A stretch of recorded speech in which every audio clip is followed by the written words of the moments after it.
Y el Ministerio de Comercio publicó para comentarios un decreto que buscaría levantar la prohibición de las exportaciones de carbón térmico a Israel que llevaban suspendidas desde agosto de 2024. Para entender lo que significaría esta decisión, saludamos a Carlos Cante, presidente de Fenalcarbón, que está desde Cartagena con nuestra compañera Luisa Fernández. Presidente, bienvenido. Mire, aquí estamos con él, Sebastián, ya le responde el saludo. Estábamos revisando un poco las cifras hasta 2023, porque recuerde que fue el 1 de mayo de 2024 cuando se puede decir de una ruptura de esas relaciones comerciales o diplomáticas, presidente. Empezó, digamos, la primera prohibición que no fue total, sino que, digamos, garantizaba el cumplimiento de los contratos, fue efectivamente hacia mediados de 2024. Pues hasta 2023 las exportaciones de Colombia a Israel sumaban 499 más bien, millones de dólares. Solo en carbón usted me decía que eran 200 millones de dólares. Cuando se dejó de exportar, ¿qué implicaciones tuvo para el sector? Bueno, es un tema que representa para el sector un promedio histórico que ya había alcanzado cerca de 3,5 millones de toneladas. Los carbones colombianos representaban entre el 40 y el 50% del consumo para generación de energía de Israel, y pues eso significó 200 millones de dólares menos que entran en divisas, 100.000 millones de pesos en materia de regalías que no le llegaron a las regiones, fundamentalmente de los departamentos de Cesar y Guajira, que es desde donde tradicionalmente han salido estos carbones hacia Israel. Sebastián.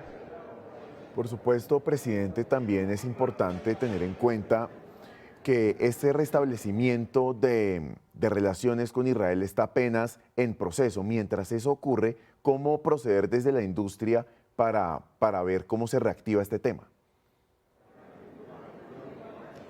Bueno, realmente, Sebastián, es que nosotros hemos tenido que enfrentar una gran cantidad de decisiones que tomó el gobierno anterior, que minaron no solo las posibilidades comerciales, como en este caso de colocar carbones en un destino que es mucho más competitivo en términos de costo de flete para Colombia al llegar por el Mediterráneo, sino que también se tomaron otra serie de medidas que condujeron a que entre el año 2025 y 2026, pues dada la situación de precios, de tasa de cambio y la caída en la competitividad de los carbones colombianos, pues tuvimos una reducción de cerca de 10 millones de toneladas. Entonces, si usted revisa, esta es una situación que nunca debió haberse dado. Las relaciones comerciales siempre se han mantenido al margen de las discusiones políticas, y en este caso, por supuesto que ha habido una gran afectación para Colombia, que el hecho de que el gobierno haya decidido de entrada tomar esta medida de la derogatoria de este decreto,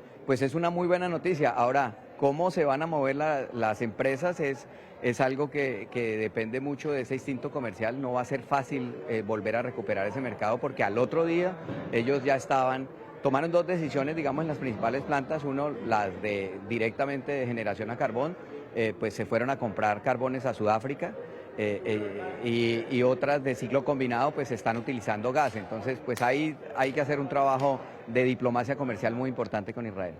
Se lo pregunto, ahorita que estamos intentando aumentar ese crecimiento económico, la cifra de crecimiento económico, nosotros tenemos un superávit, siempre lo hemos tenido frente a Israel.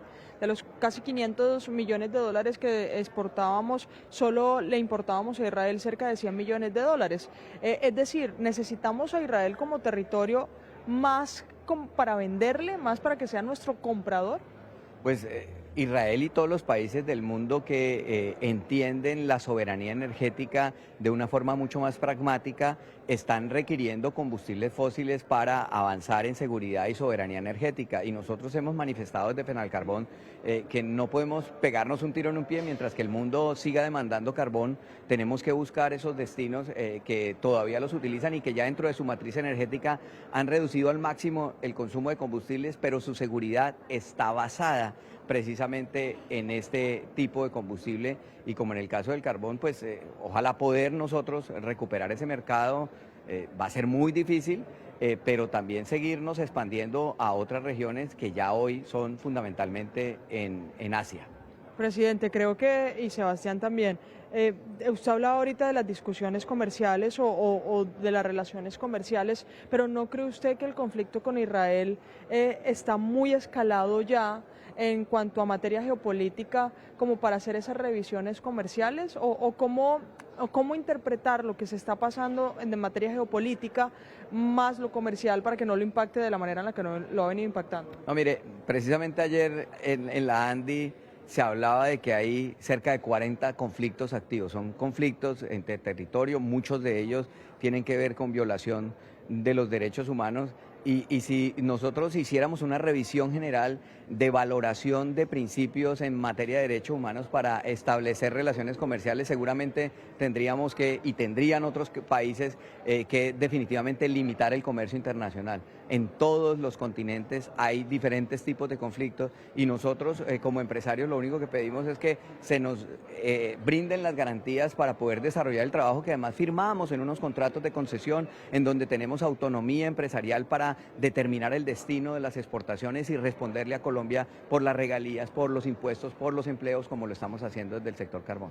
Pues mire, Sebastián, lo que hay que decir aquí en resumen es que en materia comercial específicamente, dejando un poco de lado la discusión política, son cerca de 500 millones de dólares lo que están en juego. Efectivamente, una cifra clave que debe tenerse en cuenta para el futuro cercano. Carlos Cante, presidente de FENALCARBON, muchas gracias por acompañarnos aquí estos minutos en Economía al Día.